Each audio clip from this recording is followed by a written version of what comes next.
ahí me salió la pestañita de que estamos en vivo, entonces vamos a comenzar. Pues bueno, muy buenas tardes nuevamente. Para mí es un gusto volver a estar con ustedes, acompañándolos en una clase. El tema de hoy es un tema que no escapa a ninguna especialidad de la medicina, yo creo, el cual es la ictericia, específicamente en el adulto. Soy enfático en que ictericia neonatal y ictericia pediátrica es un tema muy complejo que tiene pues un abordaje significativamente diferente en algunas cosas. Entonces yo me voy a concentrar específicamente en la parte de la ictericia del adulto, con algunas pinceladas en relación a temas comunes con la ictericia neonatal, pero principalmente vamos a hablar de patología y de diagnóstico en el paciente adulto. Primero vamos a definir ictericia. Aparentemente la primera descripción de coloración amarillenta de la piel en relación a enfermedad data del papiro de Evers. En el Talmud, otro texto bastante antiguo, se utiliza un término, yerakon, que es un castigo, una dolencia para las personas que practican el odio injustificado. Esta palabra, hay un debate al respecto de si corresponde a ictericia o si corresponde a otro fenómeno médico de la época que se denomina clorosis, que parece que es como muy similar a la anemia ferropénica y que pues la palidez podría ser similar. Sin embargo, pues alguna gente coincide en que por ahí ya se está hablando de ictericia como tal.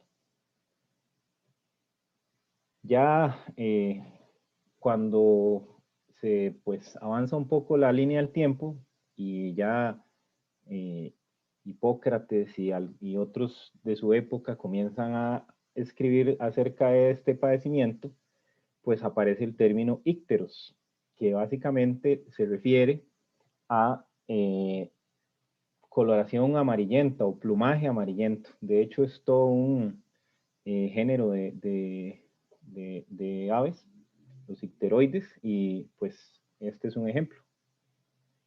Sin embargo, nosotros pues específicamente vamos a hablar de ictericia en el paciente que tiene coloración amarillenta de piel y mucosas debido a una acumulación de bilirrubina específicamente en los tejidos. Y esto porque otras condiciones que modifiquen la coloración de la piel no secundarias a bilirrubina pues podrían tener una apariencia similar. Sin embargo, clínicamente ictericia cuando decimos ictericia nos referimos específicamente al manejo de la bilirrubina. Se supone que es más evidente en aquellos tejidos con mayor número de fibras elásticas, como el paladar o la conjuntiva. Y clínicamente se vuelve evidente cuando la bilirrubina es mayor a 3 miligramos por decilitro en promedio. Aunque ahora más adelante vamos a ver que esto pues es un número bastante cuestionable. Y pues a veces la ictericia no es el motivo por el que el paciente consulta, es un hallazgo clínico. A veces la ictericia no es el síntoma pivote de la consulta del paciente. A veces la ictericia es el único motivo de consulta del paciente.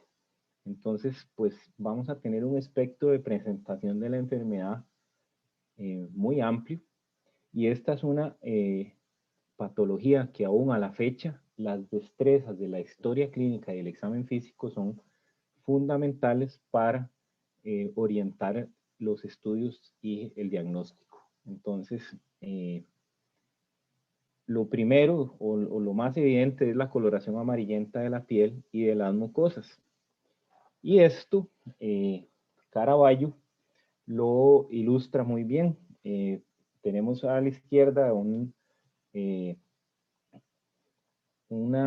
retrato de Baco, joven, en lo mejor de su edad. Baco o Dionisio, ¿verdad? Que es tradicionalmente uno de los dioses al que se le asocia el vino, la fiesta, las orgías, la vida, digamos que la vida acelerada. Curiosamente, posteriormente Caravaggio lo retrata más deteriorado, y una de las cosas que llaman la atención de esa pintura es el tinte ictérico que tiene Bacco en comparación con su contraparte más joven. Yo toda la vida di por sentado que este cuadro lo que representaba era la progresión lógica de la cirrosis alcohólica. En serio, yo lo daba por un hecho, al punto que yo veía a Bacco sosteniendo las uvas y yo decía, Daisy ya no puede tomar vino y ahora pues lo que añora es las uvas.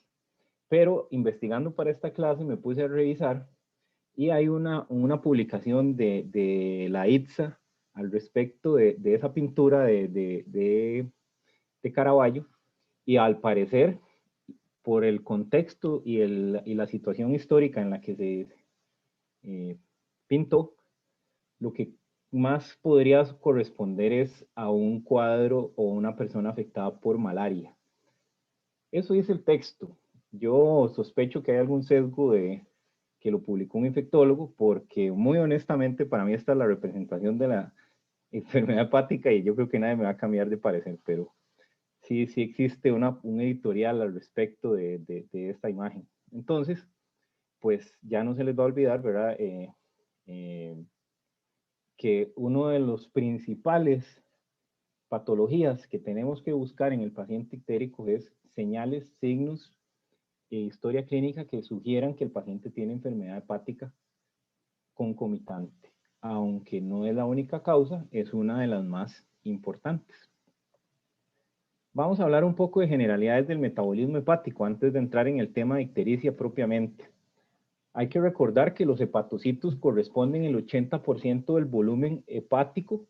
Es un epitelio muy interesante porque tiene una célula de espesor y separa compartimentos funcionales muy diferentes con un contenido muy diferente, que es el de los sinusoides por un lado y los canalículos biliares por el otro lado. Entonces, la especialización de los transportadores de las diferentes membranas del hepatocito es impresionante, y la estructura arquitectónica hexagonal que permite formar estas empalizadas en el que hay una estructura tridimensional tubular de canalículos, un ingreso de la triada portal, aunque en la buena teoría los conductos biliares discurren en el flujo en dirección opuesta, pero bueno, a través de la zona portal encontramos la arteria hepática, la vena porta y los conductos biliares, y el transporte vectorial de solutos entonces va a ocurrir de la membrana apical, en lo que corresponde al canalículo, y de la membrana vasolateral hacia el espacio de Dice o el espacio pericelular sinusoidal, que básicamente pues aquí lo vemos bien ilustrado. Entonces, las uniones estrechas y la forma en la que se ubican los hepatocitos en relación a su estructura tridimensional permite que dos membranas apicales contiguas se dispongan como un surco, como una especie de cinturón. Entonces, dos hepatocitos adyacentes forman un canalículo de una micra de diámetro. Y esto, pues obviamente, con esta disposición tridimensional, eventualmente lo que forma es una gran red de malla tridimensional hexagonal de canalículos biliares. No podemos dejar de recordar el componente vascular de la función hepática. Entonces aquí tenemos una representación de la circulación esplácnica, recordando que el hígado recibe sangre tanto de la arteria hepática como de la vena porta, en una distribución de 75% la vena porta y 25% la arteria hepática. Estas se entremezclan formando los sinusoides, los cuales drenan a venas centrales que eventualmente nos van a formar las venas hepáticas. Eso sí, la arteria hepática derecha también tiene una rama que irriga los conductos biliares. Y qué interesante este dato, que yo no lo tenía tan presente hasta esta revisión, que es la irrigación del plexo peribiliar puede traer de vuelta solutos o elementos de la bilis a este punto de regreso al torrente sanguíneo. Entonces, tenemos una intrincada relación entre sinusoides, hepatocitos y canalículos. Y la progresión de la sangre es hacia las venas centrales, que posteriormente se van a funcionar en venas hepáticas. Entonces aquí vemos una representación hexagonal desde otro punto de vista, en el que vemos cómo ingresa la tríada portal, se da la formación de los sinusoides y el eventual drenaje en las venas centrales, con la formación de los canalículos, que eventualmente pues van a llegar a los conductos biliares propiamente. Entonces, podemos a la hora de estudiar esta intrincada geometría hepática, podemos analizar desde 3 puntos de vista. El lobulillo hepático clásico, que es el que tiene la vena central como punto de referencia. El lobulillo portal, que es básicamente en relación a un conducto biliar. Entonces el lobulillo portal es en función del drenaje de la bilis. Y el acino portal o el acino de Rappaport es el que tiene como punto de entrada o punto de referencia la tríada portal. Y este nos va a permitir clasificar o estudiar los gradientes de oxigenación de las zonas hepáticas.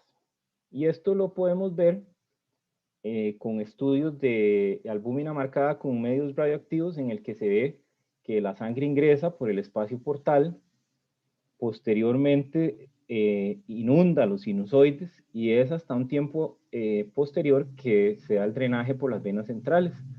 Entonces, se han anotado como zonas del acino de Rappaport, las zonas en las que la concentración de oxígeno va disminuyendo progresivamente hasta llegar a las venas centrales. Y esto tiene mucha importancia desde el punto de vista metabólico, porque existen, aunque esto por supuesto no es, ¿cómo decirlo?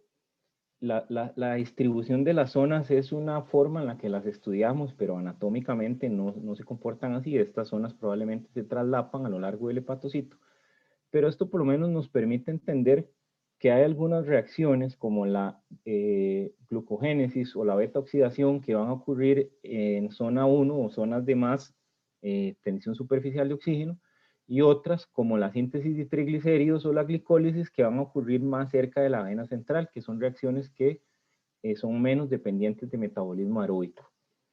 Y esto también lo podemos ver en lo que es la zona 3, es la que tradicionalmente se habla de que procesa medicamentos xenobióticos, y aquí podemos ver, por ejemplo, en este corte, cómo se ve que esto que se ve café es una inmunohistoquímica para citocromo 3A4.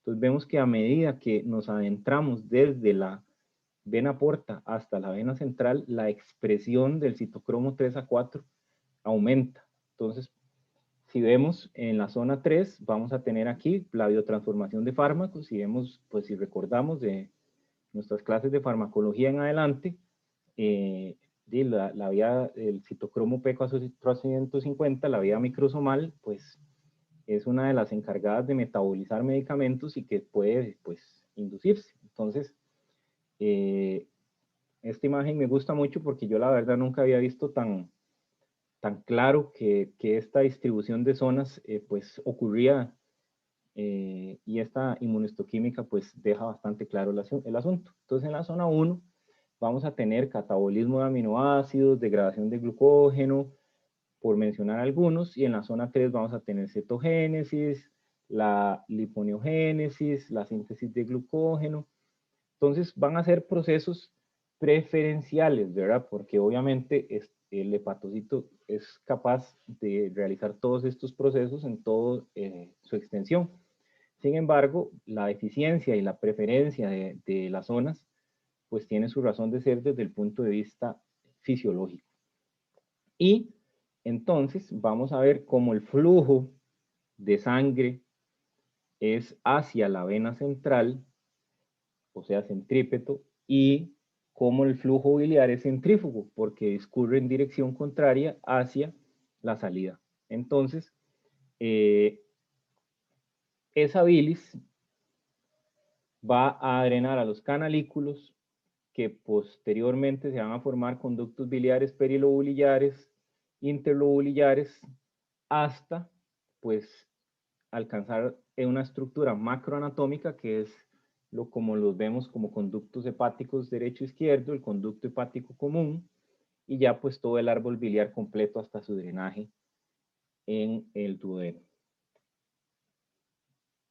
Y esto pues es importante recordarlo para esta clase también, porque evidentemente el manejo que ocurre de la bilis por parte de la vía biliar y las patologías de esta zona anatómica, entiéndase duodeno, esfínteres, páncreas, árbol biliar, vesícula, van a estar dentro de nuestro diagnóstico diferencial de afecciones que cursen con ictericia y algún componente mecánico de por medio. Entonces, evidentemente, tenemos que tener claro de este componente macroanatómico. Y es por supuesto que vamos a revisar específicamente la bilirrubina y su metabolismo, pero no podemos dejar de tener claro que la bilis es muchísimo más que bilirrubina, tiene una gran cantidad de sustancias, de elementos proteicos, de elementos grasos que van a regular desde la microbiota intestinal hasta algunas reacciones del eje pues pancreático, vesícula, árbol. Básicamente a lo que voy es que la formación de la bilis como un todo y todo el manejo de la vía biliar, de la bilis por parte de la vía biliar, pues definitivamente es motivo para otra clase. Pero de manera muy somera, vamos a hablar de que el hepatocito puede procesar los compuestos en 4 pasos. La captación a través de la membrana vasolateral, o sea, a través del sinusoide, el transporte en el interior de la célula con alguna modificación química y la excreción biliar por la membrana apical, o sea, hacia el canalículo. Esto es, digamos, de manera general. Sin embargo, el hepatocito tiene muchos transportadores necesarios para la homeostasis, toda una maquinaria especializada para lo que es secreción de sales y ácidos biliares y otros transportadores para aniones orgánicos y medicamentos. Entonces, pues, para no irnos por las ramas, vamos a volver hacia la bilirrubina. Es importante al analizar un aparente producto de desecho, entender de dónde salió. Y esto, pues, es la síntesis de hemoglobina, todos los pasos de la síntesis de hemoglobina dentro de los precursores eritroides hasta formar, ¿verdad? El grupo M y el ensamblaje de grupos M y cadenas de polipéptidos nos va a dar un tetrámero de 2 cadenas alfa con 2 cadenas no alfa que pues van a determinar específicamente de qué tipo de hemoglobina estamos hablando, la cual pues como recordarán se modifica con el paso de la vida desde el intraútero hasta pues la etapa adulta. Entonces, recordando por qué tenemos grupo M, el cual no solo proviene de la hemoglobina, aunque un 70% es de ahí donde se origina. Entonces, la principal fuente de bilirrubina es el metabolismo de glóbulos rojos antiguos o dañados, inclusive de líneas eritroides prematuras. Entonces, estos glóbulos rojos senescentes o marcados por el sistema inmune se fagocitan y la hemoglobina se descompone en sus componentes, en polipéptidos que se reutilizan en el grupo M, el cual es posteriormente metabolizado, como ya vamos a profundizar, en hierro, que se reutiliza, y en protoporfirina, que eventualmente se vuelve bilirrubina. Entonces ya vamos a llegar a este paso.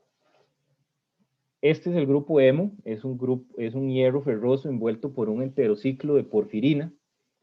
La bilirrubina en el adulto se produce a razón de 4 miligramos por kilo por día en el adulto sano, y su origen hasta un 90% es de metabolismo eritrocitario, principalmente glóbulos rojos ya senescentes.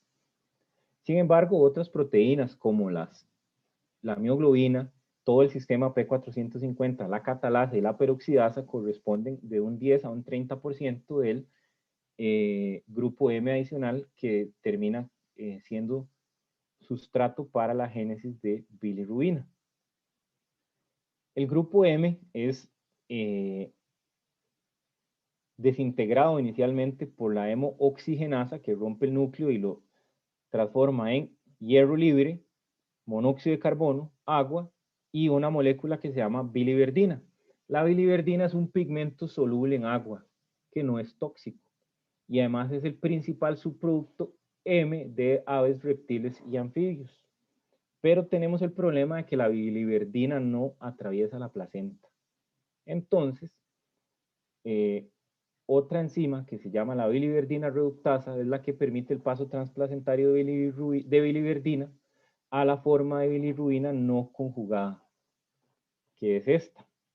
La bilirrubina no conjugada es insoluble en medio acuoso y viaja estrechamente unida a la albúmina.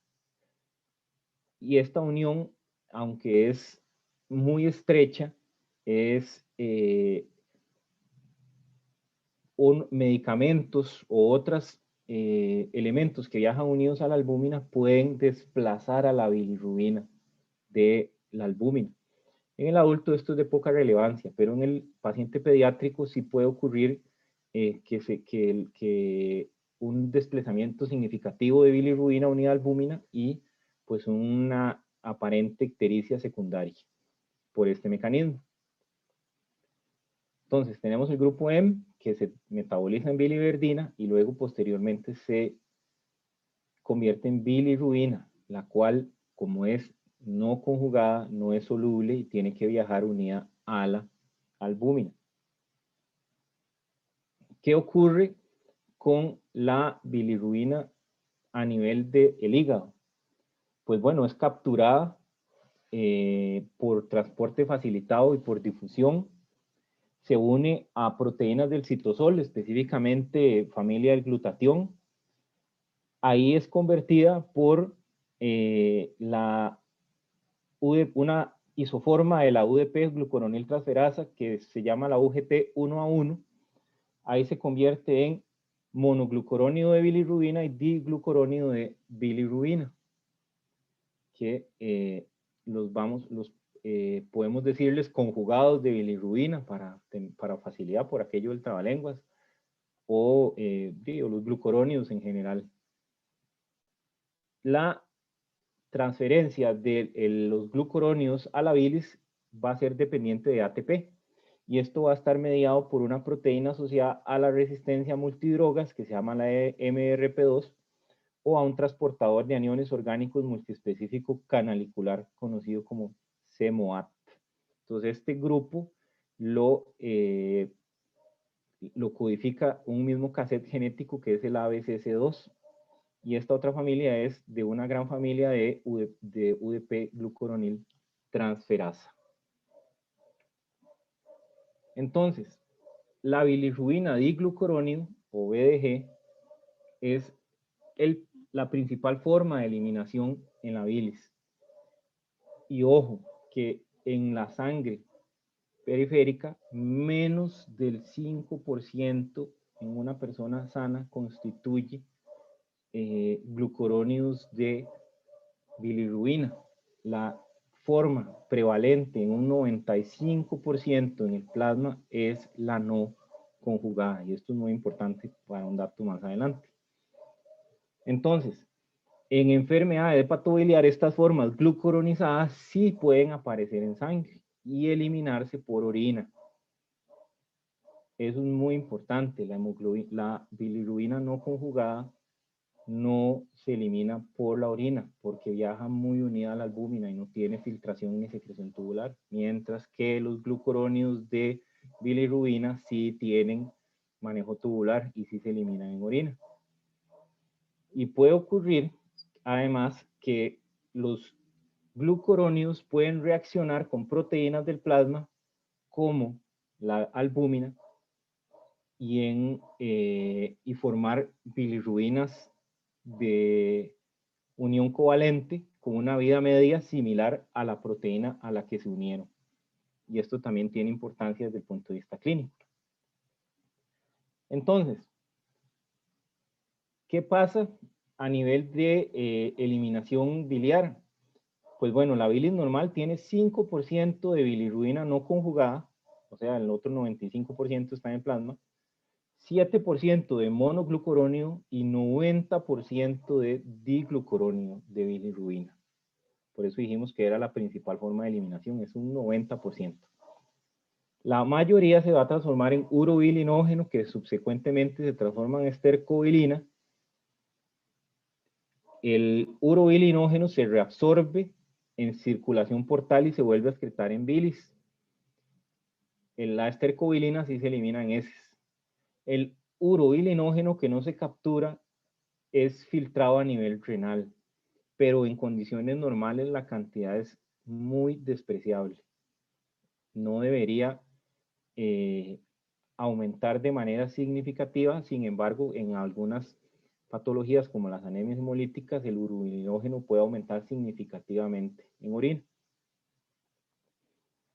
Entonces, aquí lo tenemos, el urobilinógeno es reducido a urobilina y es eliminado en la orina. Y el urobilinógeno que se termina de oxidar a nivel intestinal se transforma en estercobilina y se excreta en heces. Pero la gran mayoría de los glucurónidos se van a metabolizar en urobilinógeno por encima de los gérmenes, de los microbios, de la microbiota intestinal. Este es otro paso regulado por la flora bacteriana normal.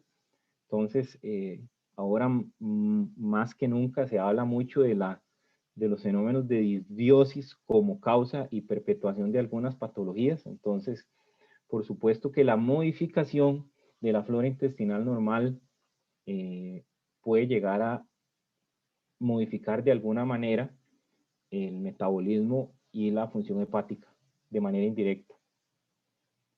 Entonces, la bilirrubina no conjugada no se elimina en su orina, en orina, independientemente de su concentración.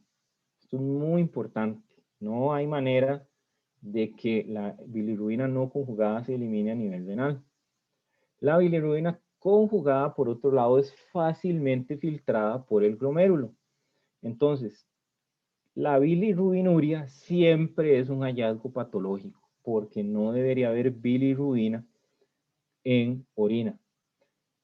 Hay una cantidad ya determinada de urobilinógeno, pero bilirrubina en orina siempre es patológico, porque eso nos habla de la presencia de bilirrubina conjugada en el torrente sanguíneo. Entonces, ¿es la bilirrubina un producto de desecho? Hasta hace no mucho, cualquiera que ustedes le preguntaran, probablemente hubiera dicho que sí, porque no se le conocía un ligando a la bilirrubina que no fuera de transporte. Todos eran en relación a su metabolismo, pero no existía ningún sitio diana en el que la bilirrubina produjera un efecto.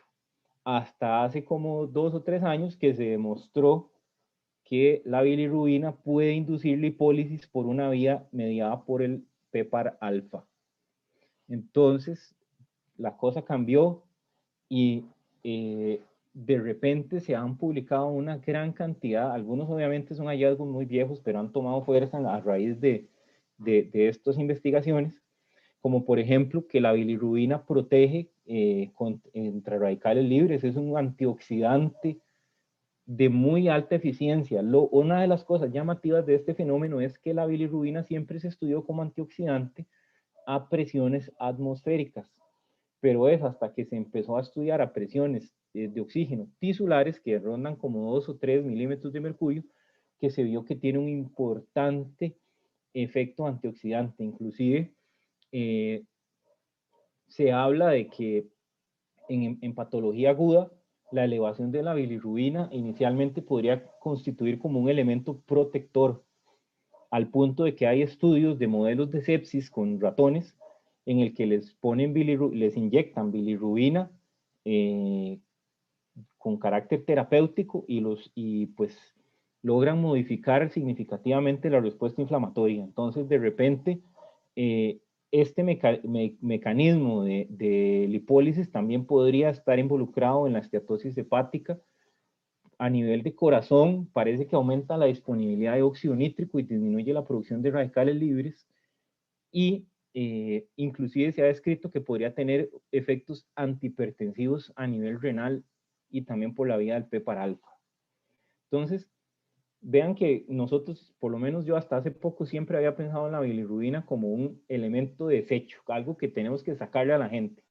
Pero resulta que hay patologías que se han asociado con hipobilirrubinemia, como enfermedad cardiovascular, como hígado graso, como obesidad y diabetes, al punto que ahorita se está planteando la administración de nanopartículas de bilirrubina como tratamiento en algunas de estas enfermedades.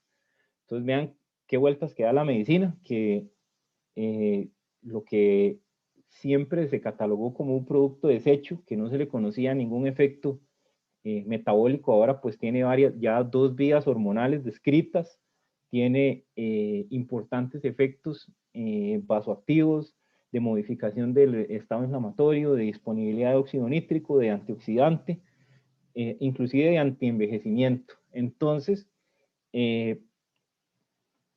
por ejemplo, aquí tenemos cómo, digamos, la bilirrubina se encarga de una vía de mantenimiento que previene el desarrollo de esteatosis hepática en pacientes con una dieta en los que una dieta de alta en grasas desplaza o compromete la actividad de la biliverdina reductasa. Y esto eventualmente va a tener efectos sobre la flora bacteriana intestinal que pues ahorita no nos vamos a meter, pero si se ponen a leer ahorita de permeabilidad bacteria, aumento de permeabilidad intestinal, de la teoría del intestino como el motor de la sepsis, de disbiosis en patologías como enfermedad hepática aguda sobrecrónica, van a ver que eh, hay estudios que hasta relacionan las bacterias de la flora intestinal con la posibilidad de que uno tenga un infarto. Entonces, puede ser que nuestros principales habitantes tengan más que decirnos de muchas enfermedades y la bilirrubina podría estar involucrada. Entonces, mucho ojo, ¿verdad? Porque ya no podemos hablar de la bilirrubina como el valor normal de la bilirrubina como el más bajo posible, porque tiene que haber bilirrubina, es parte del metabolismo. Entonces, vean este gráfico, aquí puse las unidades de conversión, esto está en micromoles, de, por ejemplo, los estados de hipobilirrubinemia, que es con una bilirrubina total de menos de 0.58 según esta publicación, son estados que se asocian a obesidad. Hay estudios que dicen que demuestran que pacientes, y estos son medidas con métodos como lo que se llama la cromatografía líquida de alta eficiencia, que pues no tiene, digamos, particularidades de objetivar la cantidad real de bilirrubina circulante. Entonces, algunas patologías, por ejemplo, se ha visto que personas obesas tienen menores niveles de bilirrubina que personas, digamos, en su peso ideal. Parece que la hipobilirrubinemia también se asocia con enfermedad hepática, con esteatosis no alcohólica, de enfermedad hepática no alcohólica esteatósica y evento cerebrovascular. Mucho ojo porque parece que el ejercicio induce aumentos transitorios de la bilirrubina y esto podría contribuir al efecto de quema de grasa que mucha gente busca, ¿verdad? Cuando hace actividad física, aunque esto a nivel molecular también tiene otros efectos que ya vimos. Y ojo, ¿verdad? Que la otra vía hormonal que no se conocía con claridad hasta hace poco es el de el receptor, el MRGPRX4, que es un receptor en el que hay vías que favorecen mecanismos que generan prurito. Entonces, vean que ya por aquí de los 10, 8, aparece la ictericia, o sea, la tinción amarilla de los tejidos, aunque en este rango todavía no producen patología, aquí ya podría empezar a generar prurito por una vía directa. Ya por aquí, por los 18 de bilirrubina total, ya ellos clasifican de ictericia patológica, aunque esto es muy arbitrario, ¿verdad? En realidad la bilirrubina, por lo menos en el adulto per se, no genera, su depósito no produce patología, a diferencia del paciente pediátrico. Pero pues bueno, el punto es que hay hipobilirrubinemia e hiperbilirrubinemia patológica. Entonces, esa publicación es de este año y la verdad es que está muy interesante. La bilirrubinemia normal, digamos, la total es de 1 a 1,5. Vean que nunca hemos dicho que la bilirrubina normal sea 0, ¿verdad? Entonces, ya dijimos e insisto que el plasma normal contiene principalmente bilirrubina no conjugada, 95%, y el problema es que en la clínica nosotros no utilizamos cromatografía líquida de alta eficiencia, sino que usamos una reacción enzimática con aceleradores y espectrofotometría. Y aquí es donde viene este famoso científico holandés llamado Van de Berk, que en 1916 describió una reacción indirecta utilizando un reactivo que se llama el reactivo de Ehrlich o el ácido sulfalínico diazotinizado, que es el que permite identificar las fracciones de la bilirrubina. Entonces, vean, por ejemplo, la bilirrubina conjugada reacciona muy rápido con este reactivo diazo, el ácido sulfanílico diazotizado. Entonces, esta reacción ocurre muy rápido y el medio cambia de color muy rápido y de manera muy uniforme. Entonces, eso ya se llama reacción directa. Por eso, históricamente, a la bilirrubina conjugada también se le dice directa. Y a la que reacciona lento con el reactivo diazo, pues, como el reactivo aparentemente tarda más tiempo en reaccionar con la fracción no conjugada de la bilirrubina, entonces se da una reacción indirecta. Y la medición de esta no es confiable, pero la fracción directa sí es bastante confiable utilizando este método. ¿Qué se hace entonces? A la bilirrubina, a la mezcla de ambas en el plasma, se le agrega un acelerador que se ha descrito que puede ser alcohol, puede ser cafeína, y en presencia de un acelerador sí se da la reacción con ambas, pero lo hacen de manera total, entonces no podemos determinar más que la cantidad total de bilirrubina en esa suspensión o solución. Entonces, a la fracción total o a la cantidad total de bilirrubina se le resta la directa, que sí es bastante confiable o que es confiable su medición. Y eso nos da la indirecta. Entonces la indirecta, además, pues como su nombre lo dice, se llama indirecta porque su valor es calculado, no medido, aunque es una resta aritmética, entonces no debería ser, digamos, no debería no calzar, como quien dice, las pruebas en el estudio de laboratorio. Entonces, la equiparación de no conjugada como indirecta y de conjugada como indirecta es una aproximación, porque utilizando esta reacción, del 10 al 20% de la bilirrubina plasmática reaccionan directamente. Y esto no tiene sentido porque habíamos dicho que con otros métodos más exactos, la bilirrubina no conjugada siempre es cercana al 95%.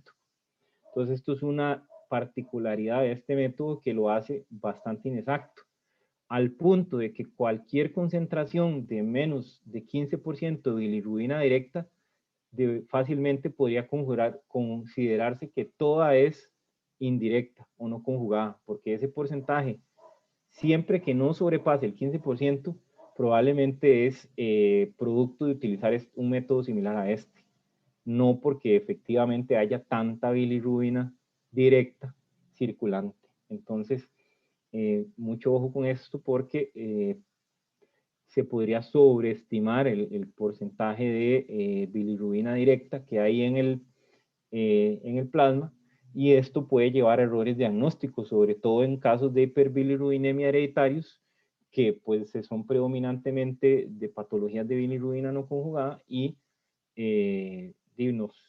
una interpretación errónea nos podría llevar a un mal diagnóstico o a un diagnóstico tardío. Ojo, ¿verdad? Que en las calculadas vamos a tener la bilirrubina conjugada y a la bilirrubina total le vamos a restar la conjugada para obtener la indirecta. Pero dijimos que habían bilirrubinas que formaban cuando había una bilirrubina conjugada o una hiperbilirrubinemia de tipo directo prolongada en el plasma, los conjugados de bilirrubina pueden reaccionar con las proteínas plasmáticas, especialmente la albúmina, y formar una unión covalente que se llama delta bilirrubina. La delta bilirrubina no se filtra por el riñón y tiene la vida media similar a la de la albúmina, que es hasta 21 días. Entonces, esto podría explicar por qué a veces la ictericia de origen obstructivo o directo dura tanto en resolver, aunque se haya resuelto la causa que le dio origen, porque no hacer una bilirrubina directa metabolizada por vías normales, sino es una delta bilirrubina que es medible con la reacción de Van de Berg, pero no se va a aclarar tan fácil del plasma como en otros casos. Otra manera de medir la bilirrubina es a través de una medición transcutánea con este dispositivo que se conoce como BiliCheck, el cual está muy validado para el uso de pediátricos, sobre todo en ictericia neonatal, pero lastimosamente me puse a buscar y hay el último trabajo que se hizo en adultos es del 2009 y no correlacionaba menos entre más alto estuviera la bilirrubina. Entonces el BiliCheck lastimosamente parece que en adultos no tuvo más futuro porque no encontré ninguna publicación al respecto. Pero lo he visto usar inclusive este año en pediatría. Entonces pues yo sé que tiene un gran uso, ¿verdad? Poder hacer una medición no invasiva y que no involucre sangre para objetivar el nivel de ictericia. Y esta publicación me la encontré que me pareció muy particular, que es la Bilicam, que es pues, como siempre, ¿verdad? Pensando en entornos limitados de recursos, una aplicación que fue validada para la medición mediante, pues, ¿cómo se llama? Algoritmos de inteligencia artificial para la medición indirecta el cálculo indirecto de la concentración de bilirrubina en sérica. Entonces vean qué complicado, ¿verdad? Que es hasta la bioquímica que usamos con regularidad tiene sus bemoles y pues en pediatría dichosamente se han logrado encontrar métodos por lo menos que permitan tomar decisiones, dado que estamos hablando que es un escenario diferente, ¿verdad? En el que hay que tomar la decisión de hacer exsanguinoterapia o fototerapia, con una ventana de tiempo muchísimo más estrecha por la posibilidad de daño al sistema nervioso central, mientras que pues nosotros tal vez tenemos la ventaja de que podemos esperar el resultado del examen. La cinética de la bilirrubina, de manera parafraseando, como quien dice, al aclaramiento renal, la concentración plasmática de bilirrubina no conjugada es directamente proporcional a la producción plasmática y inversamente proporcional al aclaramiento hepático. Entonces, pues evidentemente, eso nos permite entender que patologías que disminuyan el aclaramiento hepático de bilirrubina no conjugada o patologías que aumenten de manera significativa la producción de bilirrubina plasmática, entonces pues van a caracterizarse por una hiperbilirrubinemia no conjugada o indirecta. Clasificaciones. La ictericia es un tema que, como les dije, ha acompañado a la medicina casi desde sus inicios, entonces existe cualquier cantidad de clasificaciones. A mí particularmente esta siempre me ha parecido muy útil porque es muy lógica, que es la de causas prehepáticas como reacciones transfusionales, anemia drepanocítica, enfermedades autoinmunes, que nos hace pensar sobre todo en patologías de los glóbulos rojos, la enfermedad hepática propiamente dicha y la poshepática, que siempre nos hace pensar en patología de origen con algún componente mecánico obstructivo, como litiasis, tumores, cicatrices, estrecheces, estenosis, patologías esclerosantes. Entonces, muy importante, ¿verdad?, ubicarnos, porque el estudio de la bilirrubina y sus fracciones, así como de otras de pruebas de función hepática, nos van a permitir llegar a un diagnóstico o por lo menos a tener una sospecha clínica muy alta de qué es lo que está ocurriendo.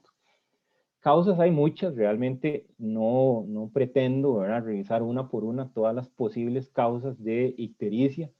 Hay que recordar aquí a manera somera los trastornos específicos de la bilirrubina, que pueden ser de aumento en la producción de bilirrubina, de disminución en la captación hepatocelular de bilirrubina, como por ejemplo el uso de rifampicina, disminución en la conjugación, como el Gilbert o el Kirigil-Nájar, y problemas de transporte propiamente dicho, como el Dewey-Johnson y el Rotor, que esos son problemas hereditarios que se caracterizan por hiperbilirrubinemia directa. Enfermedad hepática propiamente dicha, pues cualquier cantidad de clasificaciones, no voy a entrar en materia, y patología de la vía biliar, que como les digo, es en sí misma podemos clasificarla como patología aguda y crónica de la vía biliar y sus abordajes son completamente diferentes. Entonces, no vamos a entrar en detalle tampoco. Vamos a hablar nada más de orientarnos a nivel general. Entonces, por supuesto que si recordamos el componente hematológico de la bilirrubina, vamos a pensar en el que el aumento de la producción, principalmente por hemólisis, nos va a representar una de las principales causas de ictericia prehepática. Vimos los pasos del manejo de la bilirrubina a nivel hepático, entonces podemos pensar en que cada uno de esos pasos puede estar afectado y cada uno de esos pasos da origen a una patología diferente, ya sea por disminución en la conjugación, por trastornos hereditarios, por uso de medicamentos, por lesión hepática aguda,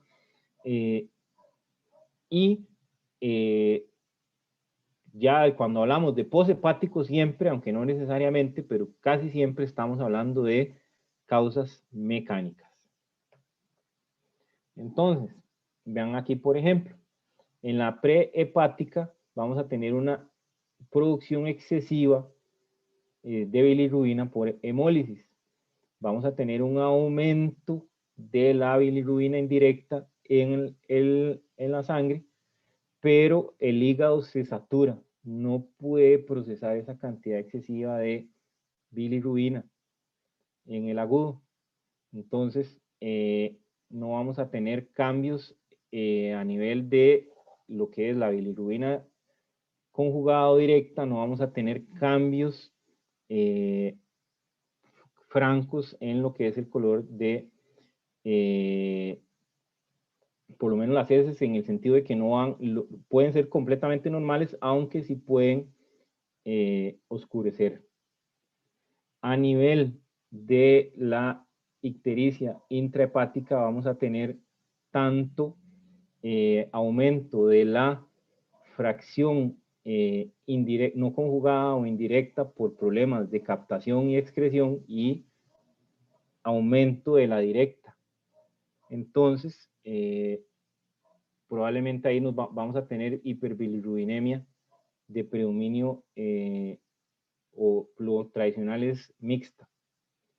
Y en la poshepática o la obstructiva vamos a tener que no hay ninguna alteración a nivel del metabolismo, pero la eliminación está comprometida y hay un reflujo de conjugados de bilirrubina hacia la sangre. Y entonces esto, al no tener excreción biliar adecuada de bilirrubina, vamos a tener lo que se conoce como acolia o presencia de heces con un tinte muy claro en comparación a las usuales del paciente. Podemos irnos paso por paso del metabolismo y podemos enumerar diferentes causas. Ya dijimos, entre la hemoglobina y la bilirrubina no conjugada, probablemente hemólisis, la reabsorción de un hematoma, ¿verdad? Puede ser, hay hematomas de hematomas, ¿verdad? A nivel local, un hematoma, ustedes han visto que cambia, tiene una coloración y que inclusive puede llegar a estar muy verde, si es una zona bastante expuesta, ¿verdad? De la piel, entonces esa biliverdina se hace presente en la piel con ese tono verde en los hematomas ya en proceso de reabsorción. Y ya lo que es bilirrubina no conjugada, podemos tener disminución en la captación, como por ejemplo en sepsis o el uso de rifampicina, problemas de conjugación como el Gilbert o el Crigler-Najjar. Ya lo que es, bueno, los otros hereditarios, ya que son de manejo propiamente de la bilirrubina conjugada, la enfermedad hepática propiamente dicha, con todos sus diferentes diagnósticos diferenciales, y la patología de la vía biliar obstructiva, con todos sus diagnósticos diferenciales. Entonces tenemos que ubicarlos. Si es una patología predominantemente de causa de hiperbilirrubinemia directa, si es de predominantemente indirecta o si es un trastorno mixto, y en los casos y en todas el uso de pruebas complementarias va a ser importante. Esta es otra clasificación de ictericia. Esta es pensada para el servicio de emergencias. Vean que es del Rosen. Causas de ictericia que pueden ser críticas, falla hepática fulminante, y por eso siempre hay que buscar señales de historia clínica de patología hepática crónica o de algún elemento que pueda generar falla hepática aguda, toxinas, virus, una hepatitis viral puede ser fulminante, el hígado de shock, que pues es uno de los que más aumenta las transaminasas. Por ejemplo, biliar, colangitis, por supuesto, es una emergencia como tal y puede matar si no se interviene y si no se maneja adecuadamente. El choque de calor puede cursar con ictericia. La falla hepática severa, un choque cardiogénico, puede cursar con una hiperbilirrubinemia asociada, una reacción transfusional, una hígado graso agudo del embarazo, en fin. O sea, hay escenarios en los que la ictericia acompaña a una enfermedad crítica. Y eso realmente nosotros, por lo menos en la UCI, se ve con bastante regularidad, un paciente ictérico de muchas patologías, muchas etiologías. Entonces, ¿cómo le entramos a este paciente? ¿Cómo abordamos el paciente ictérico? Porque ya vimos un montón de causas, una lista interminable, diagnóstico diferencial, de preguntas de cajón del examen de medicina interna, pero vamos a ver cómo le entramos al paciente. Y aquí es donde vuelvo a rescatar lo que les mencionaba al puro inicio de la clase. Hay evidencia de que el examen físico y la historia clínica son suficientes para diagnosticar con un 86% de sensibilidad enfermedades intrahepáticas de enfermedades extrahepáticas. Entonces, hay que sentarse, hablar con el paciente o con la familia, revisar un montón de cosas, revisar al paciente y revisarlo con malicia. Entonces, yo les decía que la bilirrubina en todos los textos dice que 2,5 a 3 miligramos por decilitro ya se hace clínicamente evidente, pero esto es en los libros. Hay estudios que dicen que la mayoría de los médicos solo reconoce la ictericia cuando la bilirrubina está entre 5 y 8. Entonces, pues obviamente hay que estar muy espabilado con el paciente que tenemos enfrente, pero no voy a ser solemne, ¿verdad? Decir que Dios libre tenga un paciente con bilirrubina en 4 y no le hayan visto la ictericia, porque la variabilidad entre operador del mero análisis del tinte ictérico es insuficiente. Y alguna gente dice que la bilirrubina tiene una progresión cefalocaudal, y esto pues a uno se lo enseña, ¿verdad? Desde el puro inicio, y esto es principalmente en población pediátrica. Y el estudio que demuestra eso es como en el año 69, y muchos han seguido, ¿verdad?, replicando ese trabajo. Por ahí vi otro que decía que en pacientes, inclusive como hasta 10 años de edad, que ningún paciente que tuviera ictericia por encima de las rodillas tenía bilirrubina de más de 11.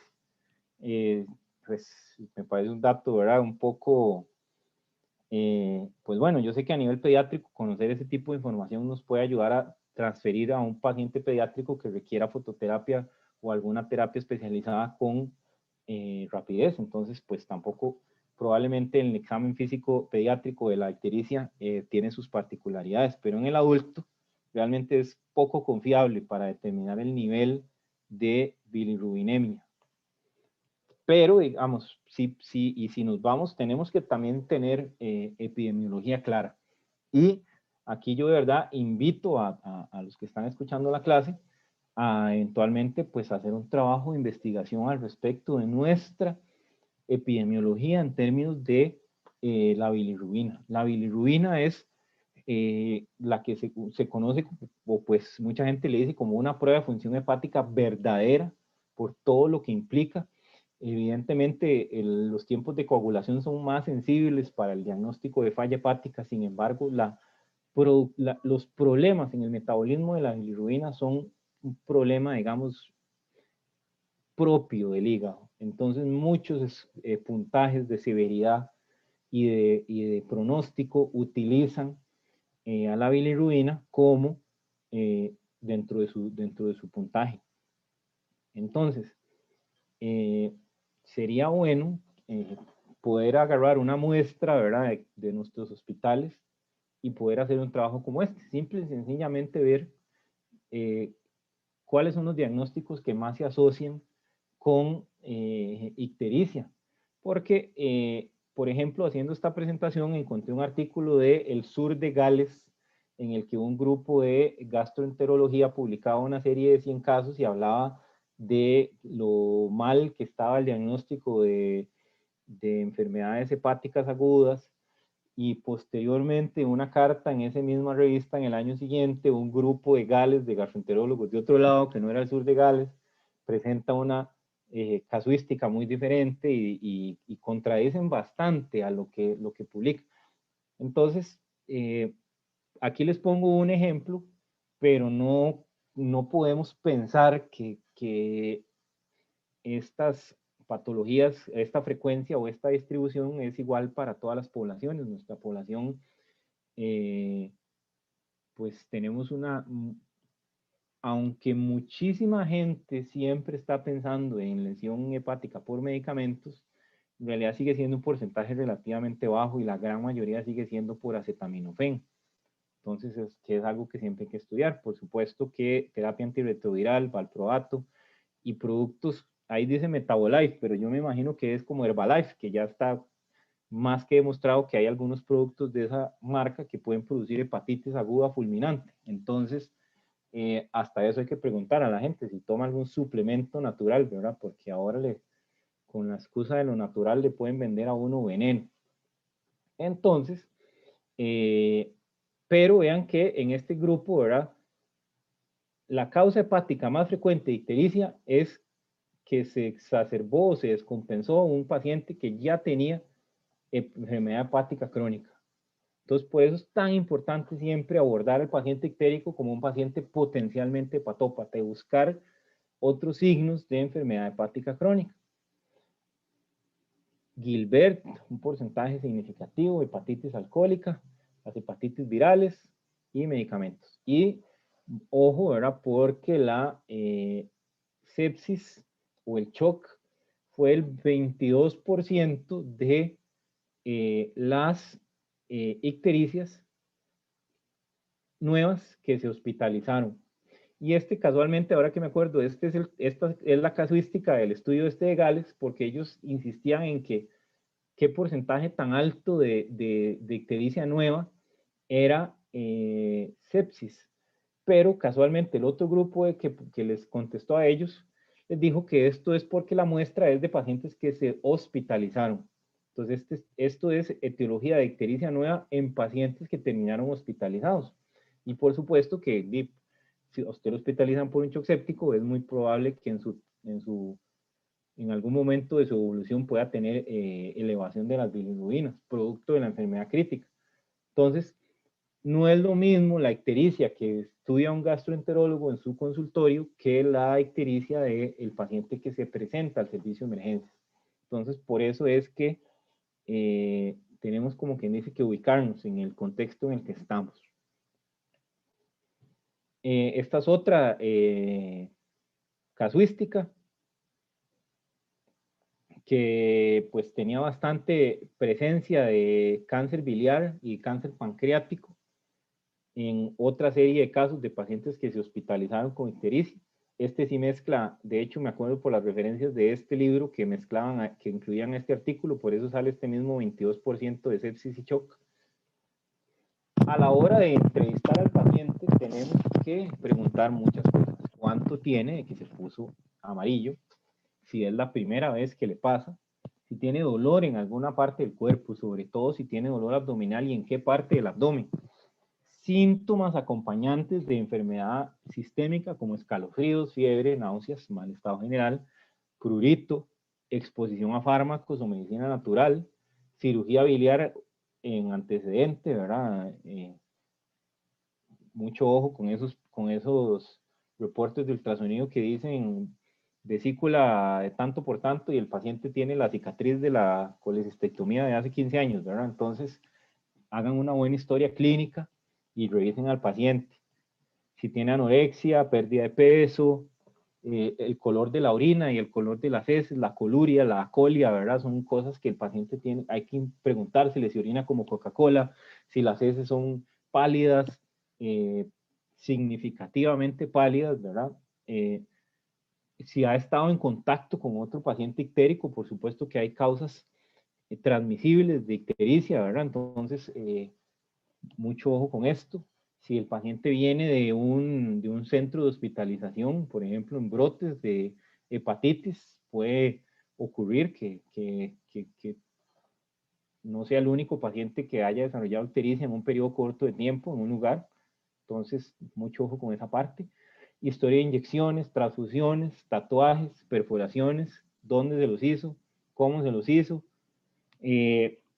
ocupación, como por ejemplo la exposición del trabajador de la salud, viajes recientes y todo tipo de viajes, si fue a un área donde haya una patología endémica, si fue un área sobrepoblada, si fue decidido al mercado por ser viernes y se comió algo que no estaba bien, o si recientemente ya empezó a llevar al bebé a la guardería, pues por ahí puede venir el vector, ¿verdad?, de la causa de la ictericia. Entonces hay que hacer una muy buena entrevista, dirigida, pero con malicia. La historia familiar, el consumo de etanol en el paciente, la historia de tabaquismo para establecer el riesgo de que eso sea una neoplasia o una metástasis, y conductas sexuales de riesgo, así como la historia de HIV, porque puede ser que ya el paciente sepa que tiene HIV, que esté tomando un tratamiento antirretroviral y que no sepa que el antirretroviral le puede producir ictericia. Entonces, todo eso obviamente ictericia en un paciente con HIV puede ser un montón de cosas, ¿verdad? Entonces, ahí la entrevista tiene que ser muchísimo, pues muy amplia. Evidentemente, ¿verdad? No podemos dejar de tener en mente cuando hablamos de ictericia todos los otros datos de enfermedad hepática crónica, ascitis, cabeza de medusa, coagulopatías, presencia de edema, ginecomastia, cambios en el patrón del vello púbico, la presencia de eritema palmar o contractura de Dupuytren, signos de hipertensión portal, atrofia de testículos, varices, hemorroides, sangrado digestivo alto, en fin, todos los signos clásicos de enfermedad hepática los tenemos que buscar en el paciente ictérico para estar muy seguros de que no los tiene, porque nos puede ayudar a decidir qué le vamos a dar prioridad, si le vamos a dar prioridad al tratamiento, o si le vamos a dar prioridad a un estudio de imagen, o si le vamos a dar prioridad a un estudio de laboratorio. Pues la presentación y lo abrupto y el estado general del paciente es el que va a determinar. Me llamó mucho la atención, ¿verdad? Que, por ejemplo, hay que buscar, ¿verdad? Lo que es las escleras, y que este libro pone, ahí lo dice y lo deje textual, que la grasa subconjuntival no se tiene que confundir con la ictericia conjuntival, porque la ictericia no debería llegar a la región pericorneal. Entonces me puse a buscar, ¿verdad? Por casualidad me puse a buscar de esto de grasa subconjuntival, como para buscar un ejemplo bien claro, y me encontré cualquier cantidad de gente preguntando, desde que salió el documental este de Michael Jordan, pero cualquier cantidad de foros de gente diciendo que por qué Michael Jordan tiene los ojos amarillos. Y la verdad es que sí, es bastante llamativo, ¿verdad? A lo largo de, yo no lo he visto, pero he visto videos y me parece que sí me llama mucho la atención que tiene ese tono tan importante. Un oftalmólogo se mandó a decir que a él le parece que lo que tiene es pinguécula.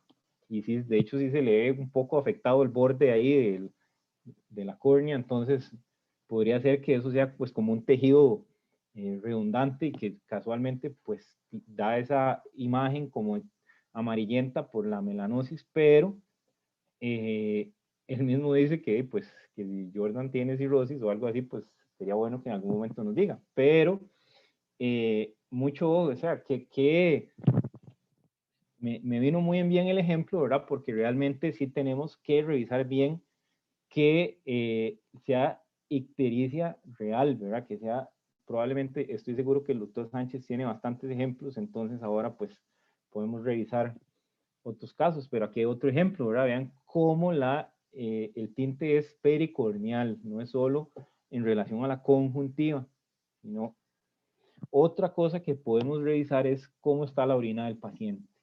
En los pacientes que tienen hemólisis intravascular, la presencia de hemoglobina libre puede generar una orina de tono rosado. Entonces, esta orina rosada en un paciente con ictericia brillante, de rápida aparición y de predominio indirecto, podría ser pues una franca anemia hemolítica. Otro escenario en el que vemos esa orina de color así rosado es en dispositivos de soporte extracorpóreo. Cuando empiezan a hacer hemólisis intravascular, la presencia de hemoglobina libre se puede filtrar pues, a nivel renal y dar ese tono rosado. Entonces, de manera complementaria, y la clásica, ¿verdad?, orina oscura, colúrica del paciente que tiene elevación de la bilirrubina, de los conjugados de bilirrubina en plasma, hallazgo siempre patológico.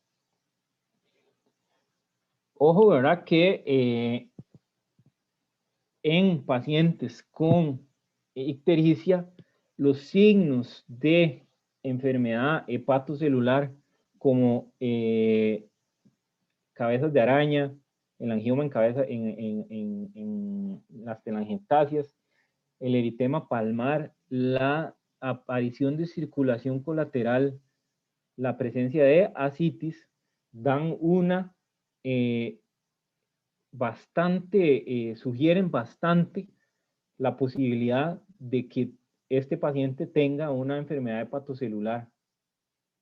Mientras que palpar el hígado o que tenga molestia a la hora de la palpación hepática, describiendo esto del hígado palpable como hasta 4 traveses de dedo por debajo del reborde costal, no sirve para establecer si el paciente tiene enfermedad hepatocelular o no. Entonces, felicidades si le palpan el hígado al paciente, pero con esa sensibilidad y esa especificidad y esos rangos de posibilidad, pues en este caso particular, la ictericia, a la ictericia no le contribuye.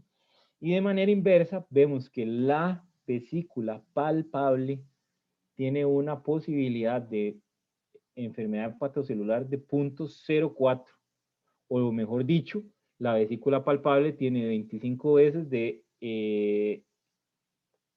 posibilidad de asociarse a una causa obstructiva. Entonces, básicamente, en el contexto de ictericia, todos los signos clásicos de ¿cómo se llama?, enfermedad hepática crónica, siendo el más evidente la circulación colateral y el menos evidente el vaso palpable, van a aumentar la posibilidad de que se trate, la probabilidad de que se trate de una ictericia de origen hepatocelular. Mientras que la vesícula palpable es el único hallazgo, pues, que podría opinar diferente. Entonces aquí puse esta imagen, más que la vesícula de porcelana, que es una calcificación de la vesícula en el contexto de pues, enfermedad litiásica crónica.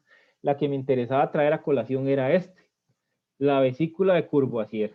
Entonces, hasta se ha dicho, ustedes revisan y Courvoisier hay vesícula de Courvoisier, signo de Courvoisier, hasta la ley de Courvoisier. Entonces, ¿qué es? ¿O qué es lo que se dice que es? Que la vesícula palpable, no dolorosa, asociada a ictericia, se asocia con malignidad. Ese mantra uno lo escucha con bastante frecuencia. Lo que pasa es que esta publicación se dio a la tarea de revisar exactamente qué fue lo que dijo Courvoisier. Y no lo puse aquí porque era insistir demasiado, pero una serie de publicaciones, inclusive muy modernas, en las que se cita inadecuadamente la famosa ley de Courvoisier, en el que dan casi que por un hecho que vesícula palpable no dolorosa, ictericia, es cáncer de páncreas. O sea, es una cosa casi de 1 más 1. Pero Courvoisier no dijo eso. Courvoisier básicamente lo que dijo es que la gran mayoría de pacientes con enfermedad litiásica lo que tienen es atrofia vesicular, mientras que los que tenían una causa obstructiva no relacionada con litiasis era pues predominantemente una vesícula ectásica. Entonces sí es bastante relacionado, ¿verdad?, con una patología de origen mecánico, la vesícula de Courvoisier, pero el decir que necesariamente ictericia con vesícula palpable no dolorosa es cáncer, pues es muy, muy aventurado y puede llevar a dar una noticia equivocada. Por supuesto que hay que tener una sospecha clínica altísima en un paciente así, no voy a decir que no, sobre todo porque ya dijimos que la vesícula palpable es altísimamente sugestiva de enfermedad de la vía biliar. Y aquí, por ejemplo, tenemos un paciente con un colangiocarcinoma distal que tiene una vesícula gigante que se ve en varios cortes. Y esto, pues en este caso, sería un paciente que tendría una ictericia con una vesícula palpable no dolorosa. Este caso sí cumple con la vesícula de Courvoisier, pero hay otros casos, algunos hay que decir que son bastante infrecuentes, que no cumplen con la ley de Courvoisier o con el signo de Courvoisier, pero el punto es que no es una ley, no es sine qua non. Sí tenemos que recordar, ¿verdad?, que pues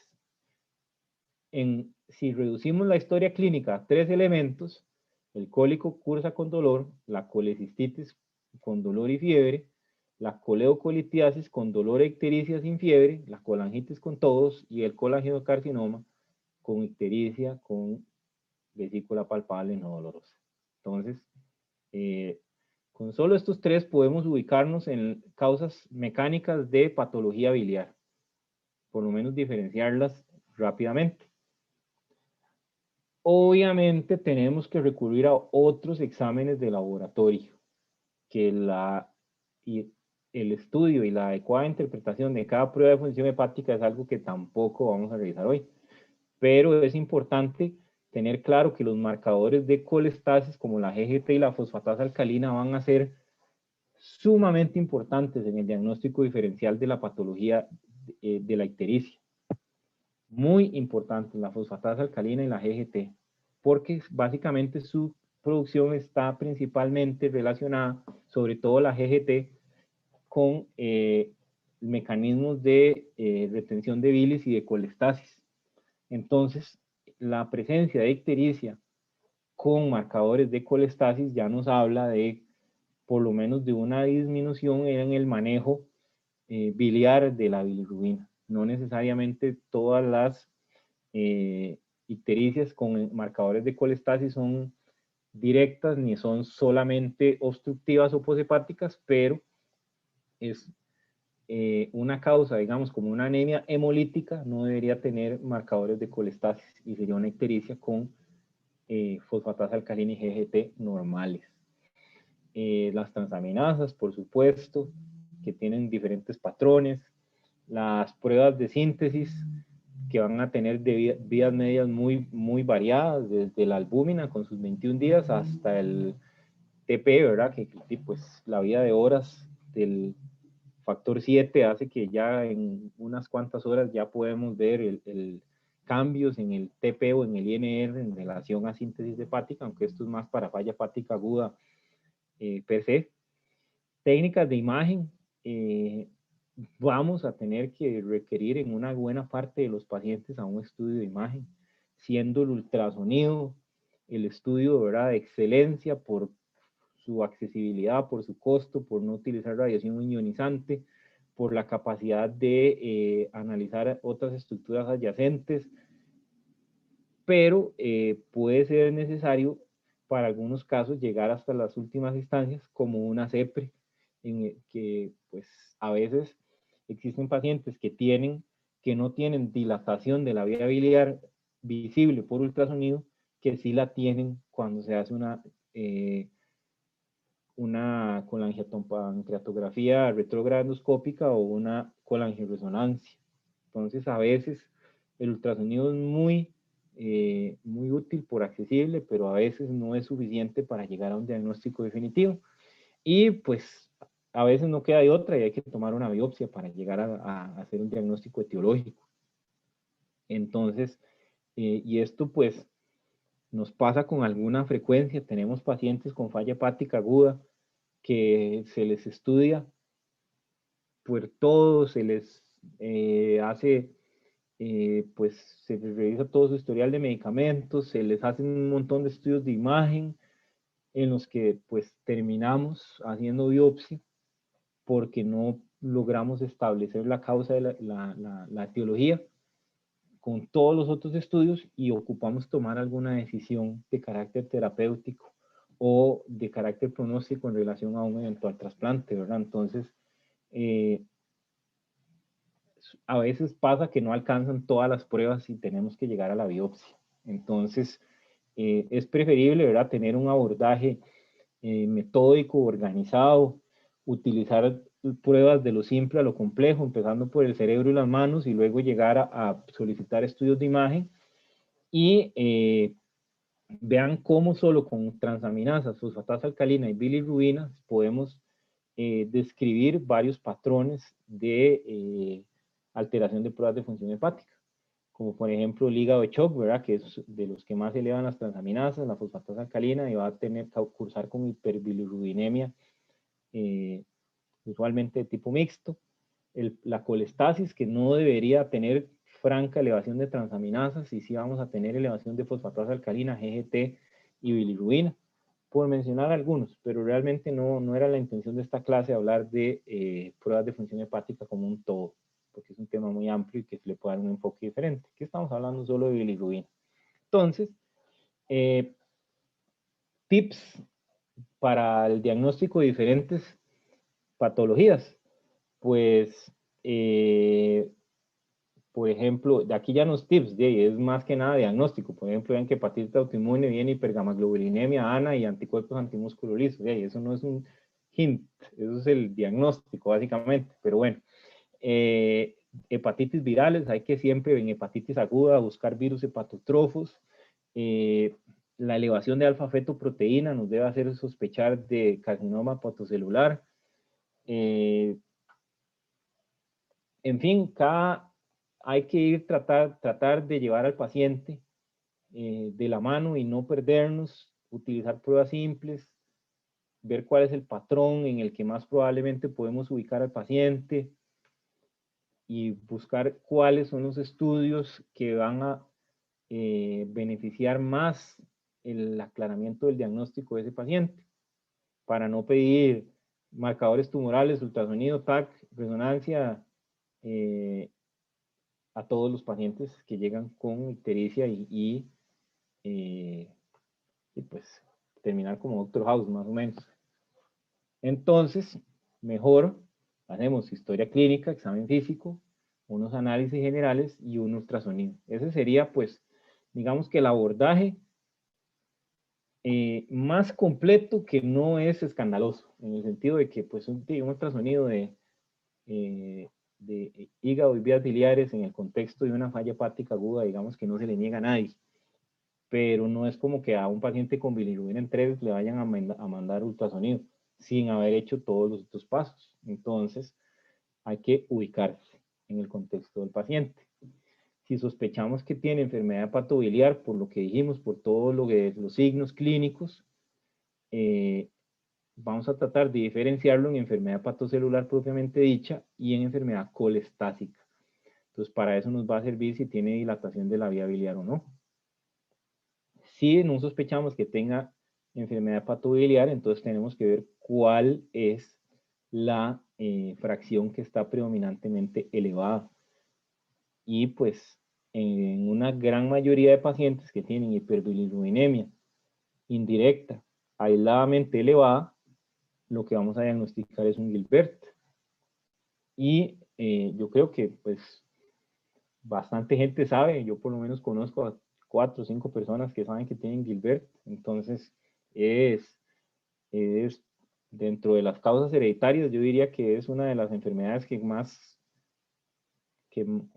frecuentemente uno escucha mencionar, por lo menos aquí en nuestra realidad. Insisto, sería muy bueno tener datos más específicos. Ojo, ¿verdad? Sí vamos a ver un montón de algoritmos, muchos se superponen, realmente ya cayendo al punto de la redundancia. Lo puse porque es importante, ¿verdad?, tener claro que hay otros trastornos que pueden cambiar la pigmentación de la piel, desde facticios como bronceador, la hipercarotenemia. Yo sí he visto, me acuerdo en San Vito de Cotobruz, una señora que tenía pseudoictericia porque comía papaya mañana, tarde y noche. Entonces, papayas, zanahorias, pueden producir un tinte similar al de la ictericia sin teñir mucosas. Esa sería pues una forma de distinguirlo. Y pues enfermedad de Addison también puede llegar a producir cambios en la coloración de la piel de manera sistémica sin que necesariamente sea ictericia, ¿verdad? Entonces ahí hay que afinar, ver fotos, ¿verdad? De las otras patologías para no irse en la finta. Ya dijimos, ¿verdad? Que si tiene, pues, por ejemplo, fosfatasa alcalina y aminotransferasas normales, entonces, anormales, perdón, entonces tenemos que ir a buscar alguna causa posthepática predominantemente. Si la sospecha es muy alta, de una vez un estudio de imagen. Si la sospecha es baja, podemos considerar que sea una enfermedad hepatocelular que curse con un trastorno mixto, como por ejemplo un hígado en paciente crítico, un Wilson, pero si el paciente tiene una alta sospecha de obstrucción, entonces nos tenemos que ir de una vez a un estudio de imagen, porque sobre todo en patología aguda, resolver la obstrucción es parte del tratamiento de la enfermedad. Entonces, como por ejemplo una colangitis. Entonces, a veces la imagen tiene que ser urgente, no necesariamente el paciente con ictericia se presenta se interna, ¿verdad? Para hacerle estudios. A veces es un paciente que llega crítico al servicio de emergencias. Entonces, el espectro de posibilidades es bastante amplio. Otro algoritmo, la verdad es que no, ahí se los dejo para que revisen la charla, todos son en la misma línea de distinguir procesos hepatocelulares de procesos hemolíticos predominantemente de procesos obstructivos. Entonces, unas recomendaciones, como por ejemplo dejar la biopsia de último, la necesidad de estudios más allá del ultrasonido, como CEPRE o resonancia magnética para llegar a un diagnóstico definitivo, y la utilización de un panel básico de pruebas de función hepática en todos los pacientes con ictericia son, digamos, recomendaciones pues con un nivel, digamos, que no es muy alto, pero que obviamente por consenso, digamos, no hay que hacer un trabajo para demostrar que pedirle las pruebas de función hepática a un paciente ictérico sirve, ¿verdad? Entonces probablemente no va a ser más que un consenso siempre. Estos tablas las puse particularmente porque enumeran los problemas de mayor a menor frecuencia. No, este no es otro que está más adelante. Este es nada más de hiperbilirubinemia indirecta. Vean que, por ejemplo, la anemia hemolítica autoinmune asociada a drogas puede ser hasta 150 medicamentos, se han descrito. Ojo, ¿verdad? Con las drepanocíticos, problemas hereditarios. Y este es el paciente que tiene hiperbilirubinemia aislada, la directa, con todas las otras pruebas de función hepática normales. La directa ya dijimos que puede ser Dubin-Johnson o Rotor. Y la indirecta, si no ha tenido trauma, si no tiene un hematoma, si no le han hecho una transfusión reciente, podemos buscar ya datos que sugieran anemia hemolítica, como lactato deshidrogenasa, aptoglobina, conteo de reticulocitos, pensando en diseritropoiesis o anemias hemolíticas. Y si todo eso está normal, pues podemos ir pensando en un Gilbert, ¿verdad? Más que además el nivel de concentración de bilirrubina indirecta va a ser un poquito más discreto en el Gilbert que, por ejemplo, en una anemia hemolítica autoinmune. Y vean, aquí lo vemos, por ejemplo. Vean que usualmente suele ser en el Gilbert de menos de 4 miligramos por decilitro de la bilirrubina total. Pues, él tiene muy buen pronóstico, no tiene tratamiento, no se le da tratamiento, se puede diagnosticar con pruebas de ayuno, o el paciente se autodiagnostica porque cuando tiene un examen, cuando tiene una presentación importante, y pues se pone ictérico. Eso hasta en compañeros de trabajo lo he visto. Entonces, y el Crigler-Najjar, ¿verdad? El tipo 1 tiene cero actividad de la UGT1A1, entonces es letal sin trasplante de hígado. Este va de una vez directo al kernicterus. Y el tipo 2 se puede tratar con fenobarbital. Entonces le va bastante mejor que a su equivalente tipo 1. De las causas de ictericia tipo conjugado, es importante que la coleocolitiasis es la causa no neoplásica más frecuente de obstrucción de nuevas ictericias y de tipo directo. La neoplasia es el 6.2% de nueva ictericia. Y ya mencionamos, ¿verdad? Todas las que pueden dar trastorno hepatocelular con colestasis intrahepática, hígado de Koch, Wilson, sepsis, DILI, ACLF en el contexto, o enfermedad hepática aguda sobrecónica, perdón, en el contexto de cirrosis por NASH, antes conocida como criptogénica en algunos casos, enfermedad hepática alcohólica en todo su esplendor, ¿verdad? Desde la esteatosis alcohólica hasta la cirrosis, pasando por hepatitis alcohólica e inclusive los síndromes hemolíticos asociados al alcoholismo. Y las hepatitis, que pues sí, la causa más, que las epidemiológicamente hablando, la principal causa de falla hepática en el mundo es hepatitis viral. Entonces, podemos, ¿verdad?, hacer el diagnóstico de ictericia obstructiva o una alta sospecha si el paciente tiene dolor abdominal, fiebre, escalofríos, tiene antecedentes de cirugía biliar o tiene heces alcohólicas, tiene dolor abdominal, masa palpable, una cicatriz abdominal previa con elevación de la bilirrubina de predominio directo y pues afectación de la función hepática que normaliza con vitamina K, por ejemplo, en lo que corresponde a sugiriendo más un problema de mala absorción crónico que un trastorno de hepatocelular y de síntesis propiamente, pues todas estas características nos deberían hacer sospechar de ictericia obstructiva, mientras que la enfermedad hepática propiamente dicha, pues va a cursar desde anorexia, mal estado general, hay que investigar por exposición, drogas, toxinas, otros familiares con episodios similares, estigmas de enfermedad hepática crónica y alteración de las pruebas de función hepática que no corrigen rápidamente o patrón sugestivo de afectación hepatocelular. Esto es lo mismo. Entonces vean, por ejemplo, este paciente. Realmente la foto no le hace honor, pero sí,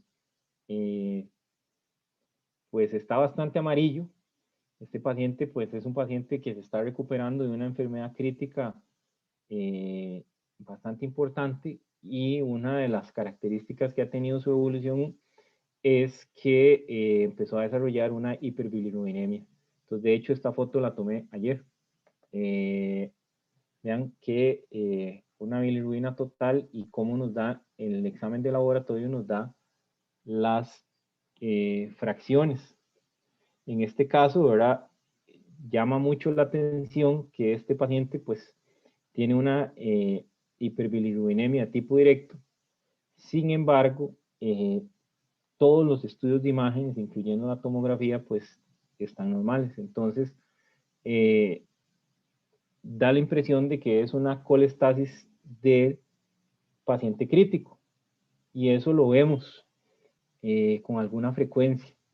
De hecho, está dentro del diagnóstico diferencial de paciente crítico con colestasis desarrollada en la UCI, que puede ser por nutrición parenteral, que puede ser por DILI, siendo acetaminofén, ¿verdad?, el más, siempre más frecuente, por sepsis, por coleocolitiasis, y ya si el paciente tiene dilatación de la vía biliar y se le documenta obstrucción biliar de tipo como cilindros o una CEPRE compatible en un paciente que persiste con colestasis después de que se recupera de todas las otras patologías, este paciente puede tener una colangitis esclerosante secundaria del paciente crítico, que es una pues etiología que hasta hace mucho no se anotaba del todo, y en los últimos 5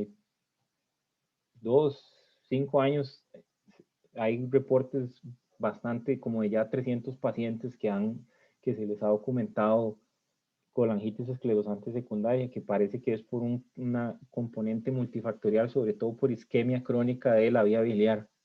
Entonces, no quiere decir que este paciente tiene esto, pero si este paciente se normaliza todo lo demás y eventualmente esto no corrige, pues habría que hacer un estudio de imagen más avanzado a su viabilidad. Pero en el contexto en el que esto ocurrió, pues ya sabemos que si, por ejemplo, su condición general va mejor, entonces a lo mejor esta fracción directa va a tardar un tiempo en disminuir porque él ya tiene un periodo prolongado de ictericia, y pues la formación de delta bilirrubina puede que haga que eso disminuya con lentitud. Pero si todo lo demás va bien, ya después de pasado el shock, después de pasar la enfermedad crítica, por ahí hay una frase en el CECIL, creo que dice que todas las ictericias eventualmente se aclaran. Entonces, esto es otro algoritmo para lo que es enfermedad obstructiva de la vía biliar, que pues la obstrucción puede ser intraluminal, benigna o maligna, y puede ser extraluminal, benigna o maligna. Entonces, por eso les insisto en que no todas las vesículas palpables son cáncer. Hay patologías benignas que pueden cursar con esos hallazgos clínicos. La pues colestasis como tal es la presencia de bilirrubina precipitada a nivel de los hepatocitos. Entonces esta es digamos que esta es la máxima manifestación de colestasis, que es cuando ya hay colestasis a nivel celular. Y pues dentro de las consecuencias de los problemas colestásicos vamos a tener ictericia, ya lo mencionamos claramente, prurito, que mencionamos que tiene su propia vía hormonal de mediación, y vamos a tener problemas como esteatorrea, síndromes de malabsorción y mal manejo del colesterol, como por aparición de depósitos de colesterol como santelasmas o santomas, y la predisposición a la aparición de colangitis. Y pues básicamente eso era lo que les traía para el día de hoy. Ictericia pues es un tema muy amplio, vean que omití cualquier cantidad de información. Sin embargo,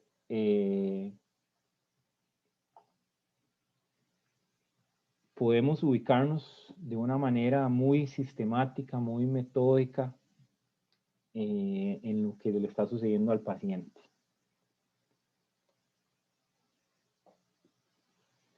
No sé si pues algún comentario, alguna pregunta. Espero que el doctor tenga algunos casos para compartir. Ya ahora es costumbre. Entonces,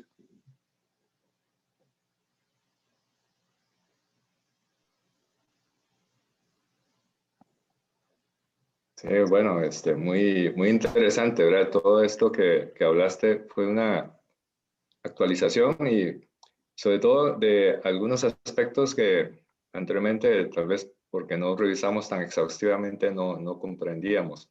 Por lo menos ahora ya me quedó por lo menos un poquito más claro la fisiopatología del prurito y el umbral a partir del cual los pacientes empiezan a quejarse de picazón, ¿verdad? De hecho, en caso, por ejemplo, de cirrosis biliar primaria, cabe mencionar que el prurito refractario es un criterio para el trasplante de hígado. Y con respecto a, bueno, no soy zoólogo, pero me llama mucho la atención, ¿verdad? El pajarito que usted mencionó de donde viene la etimología de la ictericia. Pero nosotros a nivel ya hospitalario tenemos una frase tal vez más coloquial, ¿verdad? Que el paciente cuando está muy ictérico se parece al canario. Exactamente. De sí, hecho, yo creo que Ajá. Yo también tengo una historia con un paciente que le decían piolín por una situación así. Entonces sí, es como que es siempre sale, ¿verdad? El Simpson, el piolín, porque y es curioso, no está sustentado en evidencia, pero alguna gente dice que hasta el tono de lo amarillo puede orientar, ¿verdad? Que el amarillo oscuro o verduzco es más de causa obstructiva y el amarillo brillante es más de causa hemolítica y el amarillo tirando a anaranjado es más de causa hepatocelular. Eso en muchos lados lo mencionan. Yo, pues, yo creo, diría que es algo que se desarrolla con el ojo clínico, porque yo no me atrevería ahorita a decirle a los estudiantes cómo distinguir un amarillo amarillo y un amarillo anaranjado y un amarillo verduzco, ¿verdad? Es como viendo a Claro. los pacientes, pero uno sí lo distingue, digamos, uno sí, hay paciente ictérico de paciente ictérico, hay unos que desde que uno lo llega y dice, aquí la cosa no va bien. Entonces, Sí, y también este concepto que usted mencionó en varias ocasiones, de que el umbral, ¿verdad? Visual para detectar un estado de hiperbilirruinemia. De hecho, particularmente he hecho este ejercicio de cuando un paciente, digamos, llega con ictericia obstructiva, trato de adivinar, ¿verdad? Cuánto de nivel de bilirrubina tiene en la sangre y usualmente uno pifia, ¿verdad?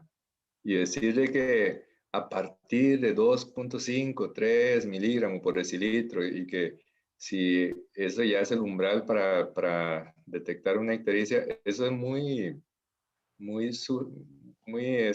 sutil, ¿verdad? Y a veces uno pifia aún con bilirrubina mucho más alta y principalmente cuando es gente de color, ¿verdad? Si alguien es, digamos, de piel muy blanca, contrasta, pero a veces gente de raza negra cuesta ya inclusive detectar, ¿verdad? La ictericia. sí, por eso es tan importante, digamos, la revisión de las mucosas, porque nosotros tenemos una población, ¿verdad?, muy variada y pues yo he visto pacientes con, digamos, trasplantados con rechazo con bilirrubinas de 45, 50, y tal vez no se ven tan impresionantes como otros pacientes que con 12, 14 bilirrubina hasta que uno llega al salón y hasta que alumbran, ¿verdad? Entonces, Sí. digamos que yo no me confiaría. La verdad, por eso sí traté de ser muy insistente, ¿verdad? Porque a veces uno oye, digamos, es como en la pasada visita, ay, ¿cómo no van a haber visto, verdad? Se supone que con tanto bilirrubina, y uno sí, pero, o sea, pero usted sabe que en la vida real eso probablemente no es así. Y por eso, digamos, yo sí trato de siempre revisar examen físico basado en evidencia, porque a veces uno ve de ahí gente brincando en una pata fuera del consultorio para ver si tiene apendicitis, ¿verdad? Y uno dice, puña, ¿verdad? Que aparte del ritual, ¿cuánta validez tendrá esa maniobra? Entonces siempre es bueno, ¿verdad? Para no, o sea, el examen físico siempre es importante, pero más importante es hacer el examen físico que tiene evidencia de que sirve, porque si no, uno lo que Mm, está haciendo es pura pantomima. mm. Claro, yo quisiera compartir unos casos de ictericia y Adelante. ahí te robé una diapositiva No, no, para nada, adelante. hice una captura de pantalla de esta foto que corresponde al padre de la medicina interna, de la semiología en términos generales, el doctor William Osler, ¿verdad? Como se queda viendo y viendo a los pacientes y de ahí se hace la clínica, ¿verdad? A pesar de que ahora tenemos la comodidad de las pruebas de laboratorio y de estudios de imagen, siempre la clínica y sobre todo la historia clínica, eso es lo que nos va a orientar, ¿verdad? De hecho, el doctor William Osler describió una entidad que ahora se ha dejado como en el olvido, ¿verdad? Que se llama el síndrome de Osler, que básicamente es un paciente que tiene un dolor hipocólico referido hacia la espalda, que lo que traduce es la presencia de un cálculo enclavado en vía biliar. Y vea algunos de los casos así de ictericia. Este tiene una bilirrubinemia casi de 40, una hiperbilirrubinemia de predominio directo, pero muchas veces cuando se elevan los dos, con una fosfatasa alcalina, ve que está casi en 1000, y con hipoalbuminemia. Este caso de una hiperbilirrubinemia extrema, esta es la foto de ese paciente, vea la coloración pero tan importante de la esclera, y incluso ahí la piel, ¿verdad? Se ve que está todo amarillo. Y la orina, ¿verdad? Como describe el doctor Chacón, ¿verdad? Es una orina como Coca-Cola. O una orina que también en algunos lo describe como tamarindo, ¿verdad? El fresco de tamarindo. Es muy característico de la hiperbilirubinemia con presencia de bilirrubina en orina. ¿Y qué fue lo que tuvo este paciente? Este paciente, yo le di una sedación para hacer una CPR, una colangiopancreatografía retrógrada endoscópica. Y cuando se hizo la CPR, lo que se vio era esta masa que corresponde a un tumor, un ampuloma.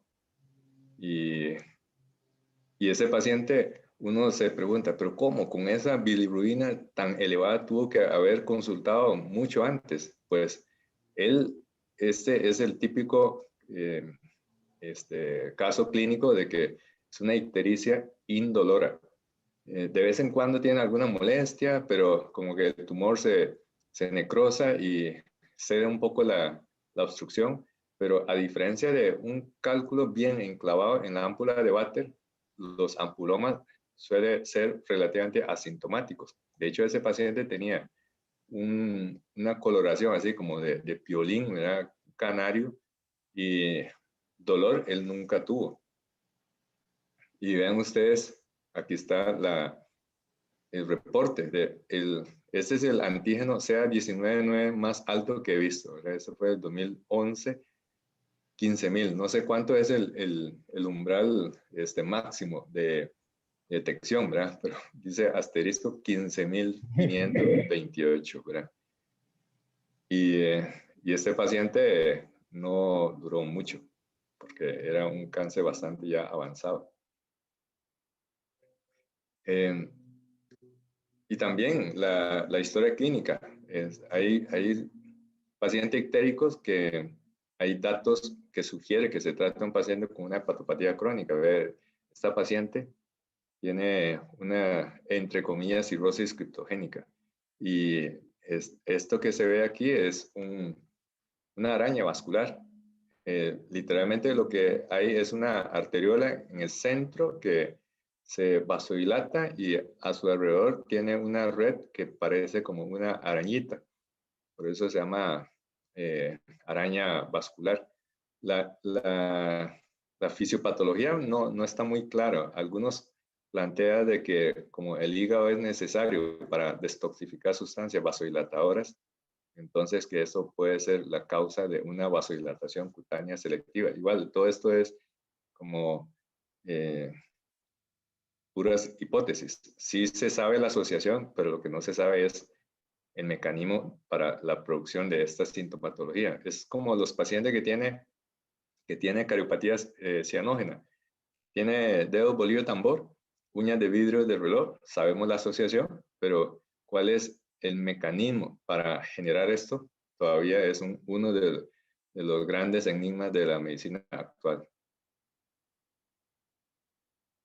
Y bueno, este es el típico caso que sería el olvidado síndrome de Osler, que es un paciente que tiene un cálculo biliar que se impacta y genera dolor, y es un dolor referido hacia la espalda. De hecho, esta radiografía yo les quiero mostrar porque el diagnóstico de una colelitiasis no lo hizo un gastroenterólogo, no lo hizo alguien en emergencia. Ese diagnóstico, cáigase de espalda, lo hizo un ortopedista, porque la paciente llegó al servicio de él, ¿verdad? Al consultorio del ortopedista, porque estaba con dolores de espalda y le extrañaba demasiado esos dolores de espalda. Entonces, total de que fue a donde el ortopedista y el ortopedista le mandó una placa de columna y ahí salió esta roca, ¿verdad? Vean ustedes ahí. Entonces, el pedazo de roca que se le extrajo durante con la cirugía. Y no todos los cálculos son radioopacos, pero este en particular, cuando yo lo despedacé, se ve así. Es literalmente la consistencia de una roca. Entonces, los cálculos que tienen alto contenido de calcio son radioopacos, pero ese es menos del 10% de las veces. Por eso el diagnóstico se hace con ultrasonografía. Y únicamente un porcentaje muy pequeño se ve en la radiografía. Y Una el piedra, 90%, literal. una piedra, exacto, una roca. Y vean otras cosas extrañas, ¿verdad? Esta tenía una gran cantidad de piedrita que parece como granito de maíz. Y esto es importante cuando hay una piedra que tiene una cara facetada.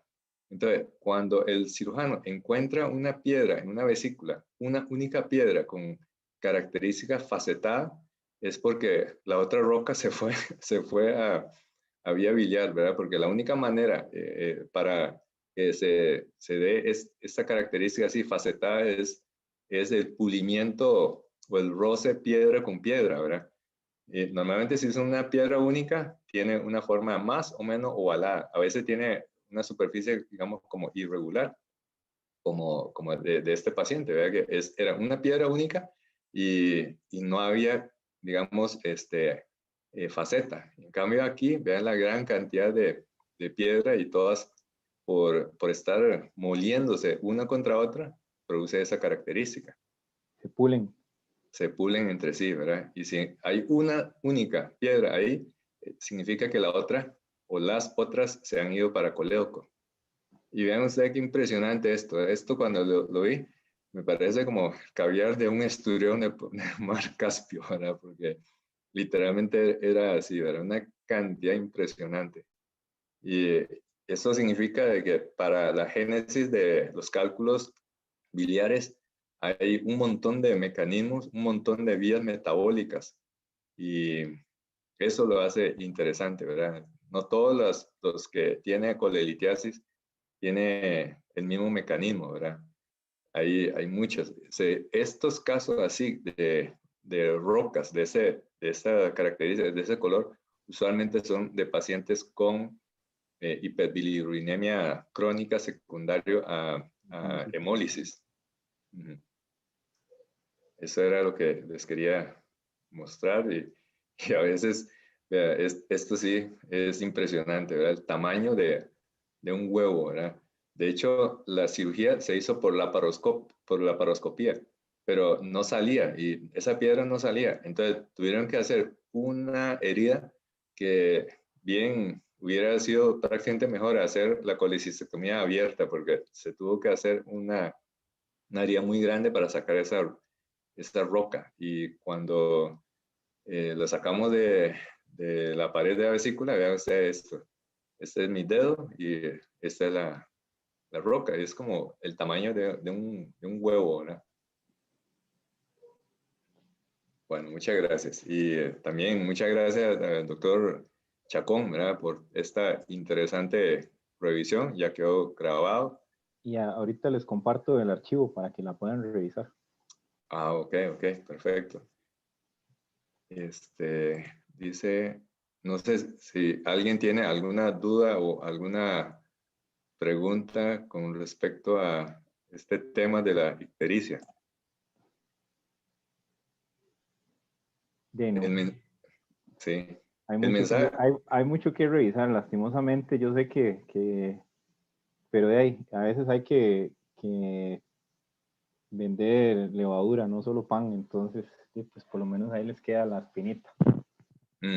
Sí, lo interesante de este tema ictericia es que es como imaginar, ¿verdad? Un iceberg. Lo que vemos es la ictericia. Lo interesante es lo que está escondido debajo del agua, ¿verdad? todo el montón de causas potenciales y todo ese algoritmo eh, que paso a paso mencionaste, ¿verdad? Y no, y como le digo, doctor Diego, usted lo ha visto, nuestra realidad en un hospital que hace trasplante hepático es a veces, hay pacientes que simplemente no logramos dar con una causa. Ujú, Se le tienen que presentar a trasplantes sin diagnóstico etiológico porque, sí, porque es evidente que tienen una falla hepática, pero no se logra, a veces inclusive con la biopsia no se logra, algunos patrones de inmunohistoquímica, cosas, pero por ejemplo causas como medicamentos o cosas así, a veces es una suposición y al ujú, final, pues como el manejo es de soporte, entonces la etiología suele no, cuando ya se cobra trasplante, la etiología suele ya no importar, ujú, pero, pero sí nos ha pasado. Entonces, o sea, a pesar de que hay tantos algoritmos y tantas publicaciones al respecto, a veces uno llega al final del corredor y todavía no sabe qué hacer. Entonces, eh, y pues es un tema que hay que estar revisando constantemente, sea cirujano, sea médico, sea pediatra, sea anestesiólogo, le va a tocar lidiar con un paciente ictérico y tiene que saber qué significa. Entonces, pues espero que les haya servido la revisión. sí, de verdad que sí, muy, muy útil todo eso. Muy buenas Bueno, tardes. muy Buenas buenas noches. tardes, muchas gracias.